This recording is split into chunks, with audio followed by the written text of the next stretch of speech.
The Three Palaces Festival kien żviluppa minn idea li jkun hemm Piano Festival. U fil-fatt konna rajna li kien hemm piano festivals oħrajn u allura ħloqna dan il-festival ta' mużika klassika, chamber music, fiħdan dan il-festival.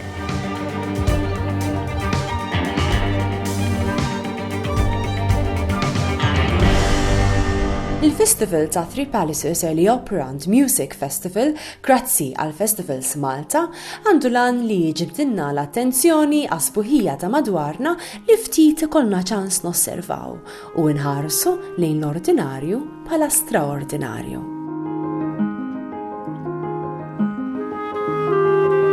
Għal diversi snin sar b'dan il-mod, imma din is-sena, wara sentejn pandemija, kien hemm ċertu xogħol li għadu ma sarx illi mħabba l-pandemija ma se nix nagħmluh.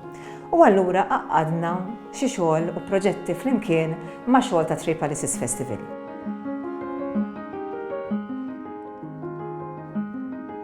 U fil-fatt ta' min isemmi żewġ xogħlijiet importanti ta' Joseph Vella li huma żewġ oratorji Rewwixta u l-Belt Rebbieħa illi ħajsiru waħda ġewwa l-Imdina u l-oħra ġewwa l-Bilgu. U dawn huwa xogħol illi nistennew sentejn sħaħ.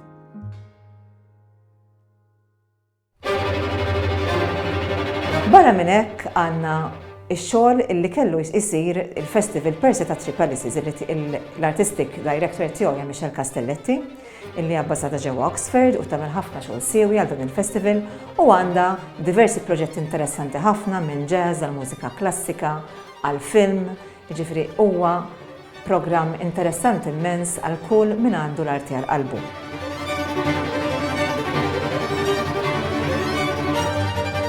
Imma mbagħad għandna komponent ieħor.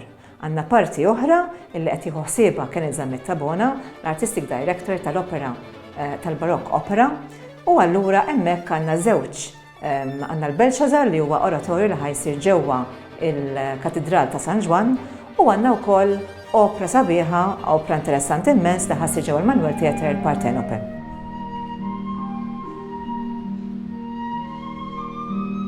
Jiena gburija ħafna li qed nippreżentalkom illum it-Three Palaces Festival sa' Malta. Mhux għaliex dan huwa festival imżewwa bl-isbaħ arti li tista' timmaġina u bl-aħjar artisti fid-dinja ġejjin hawnhekk, imma wkoll għaliex huwa ibbażat fuq l-arkitettura li għandna f'Malta u għalhekk nużaw postijiet glorjużi bħal il-Grand Salon pereżempju tal-Mużew tal-Arkeoloġija u nużaw ukoll il-Konkatedral ta' San Ġwan li huwa wieħed bil-postijiet l-iktar meraviljużi tad-dinja fl-opinjoni tiegħi. Aħna fortunati ħafna Malta, fortunati li għandna dal-postijiet u fortunati li nistgħu nużawhom għall-pubbliku u miftuħin għall-pubbliku.